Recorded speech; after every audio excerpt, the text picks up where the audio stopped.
The last time I was in this building was March the 8th.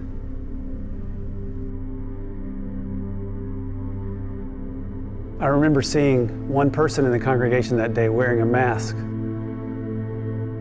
There was an uneasy dread in the atmosphere as we were all trying to figure out what this means for us. We elbow bumped during passing of the peace with uneasy smiles. And we were gathering together for the last time in a long time without knowing it.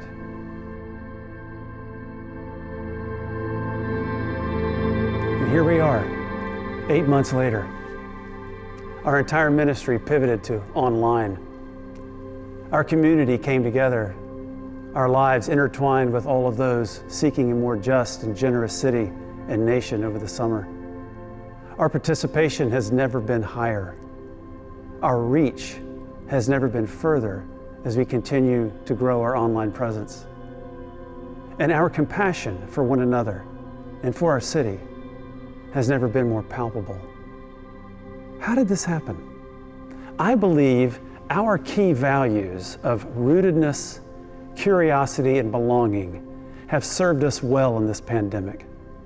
Rootedness that listens to what the Spirit has taught the church over the ages. Curiosity keeps us listening to the ongoing guidance and work of the Spirit, and belonging as we continue the hard process and good work of becoming a more inclusive church that always seeks to make room for everyone to belong, where no one ever feels alone. During the pandemic, we chose to invest in these values in the midst of uncertainty. And here at year's end, I'm asking you to invest financially, if you are able, in a church that has been a lifeline for so many over these past 8 months.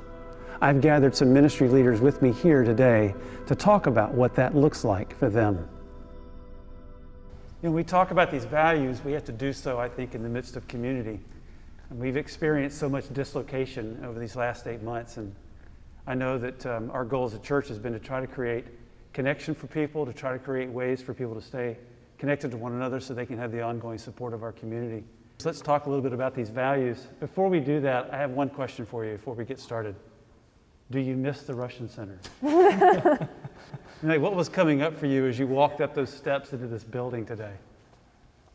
I've never been here and not been able to eat a donut, so I was a little bit sad that there wasn't a big table of Bob's Donuts waiting for me, but Nice. Otherwise it's been good. We should have set aside a big table of donuts for this today. That's a good idea. Yeah. So, yeah, I can't say that I ever thought I'd ever say I missed the Russian Center, but I do because it houses the people, which is what we really miss the most. You know, when we think about these values, rootedness, curiosity, belonging, what do these things mean to you in your life, especially in these last 8 months of the pandemic? Well, rootedness always makes me think of my little garden on my back porch and how I trim it back to get things to grow.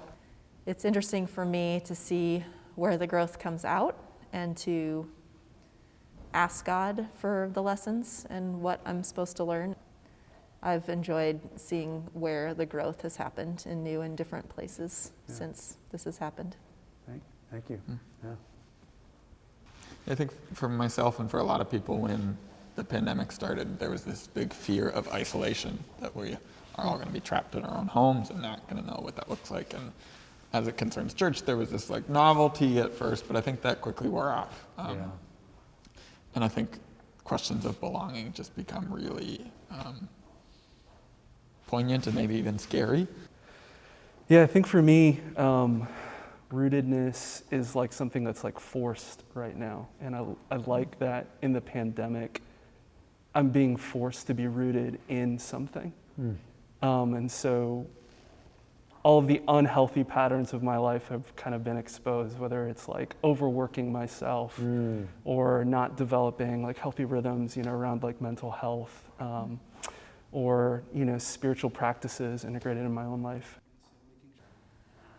Paradoxically, I feel more a part of the community of City Church than I ever have. I've really seen community show up and be there for one another. Even though we can't physically be together, I've never felt more of a sense of like, I am part of this community and there are so many people that have my back and care for me, which is really just like a really special thing to get to experience.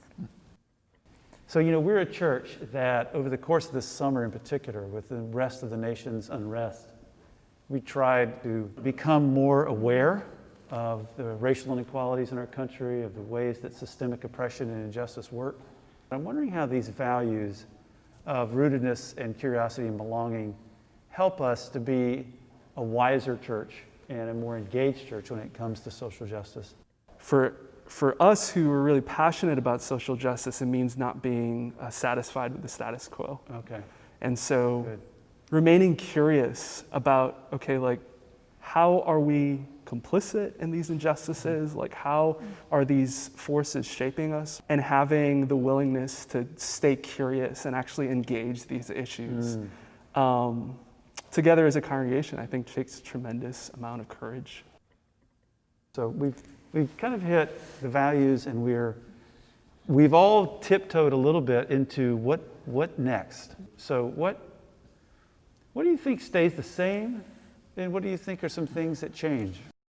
In a lot of ways, I feel like we were made for this moment, the City Church, the way we are creative, we do things well, we're very tech savvy, we can pivot well. So I feel like in a lot of ways we have entered this time and discovered this is, this is our gift.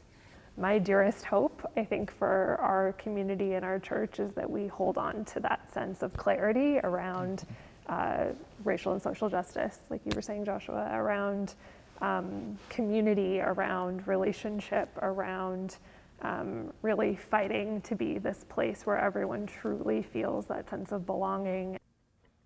Tell our congregation why you think it's important that City Church exists. My first time here, I saw all the children walk to the front of the service and just had this moment of awe, thinking some of those kids will grow up to be LGBT, and they are in an environment where like that will not be something that they have to question. They will be supported by their church community as they do this. And I just started to cry. All the people who are leaving certain really unhealthy forms, like parodies of what Christianity is or what the church is. We need to detox from kind of like the ugliness of white evangelicalism, really, and really strive towards more a better, a more beautiful, fuller picture of what Christianity is and who our God is. And so that's why I think a lot of people are here. That's why I'm here. City Church needs to exist because we need to have a place where people who don't belong can come and receive communion, can share in the body of Christ in that way. City Church needs to exist because so many Christian spaces do not encourage us to sort of ask deep questions of our faith, to really dig into theology and ask questions about the nature of God, the nature of humanity, what our purpose on this earth is, while also providing opportunities to live out our faith. At the beginning of this video, I talked about how we chose to invest in the midst of uncertainty. I'm asking you to invest again here at year's end as we try to raise $750,000 in the month of December, starting with our Giving Tuesday campaign on December 1st. Your giving will keep our staff focused on meeting the significant needs of our congregation and continue to be an indispensable source of support for so many. Your giving will enable us to expand our ministries as more and more people are finding us through our online presence. Your giving will enable us to transition, when it is safe to do so, to a congregation that meets both in person and online. And your giving will enable us to live into our commitment to staff our church in a way that represents all of our congregation. So thank you in advance for your generosity. Together, we will continue to meet this challenge. Together, we will be a church that not merely survives, but thrives in the midst of this difficult season. Together, we will continue to live into our calling to be a church for all of San Francisco. together, let's see what God will continue to build in 2021 and beyond.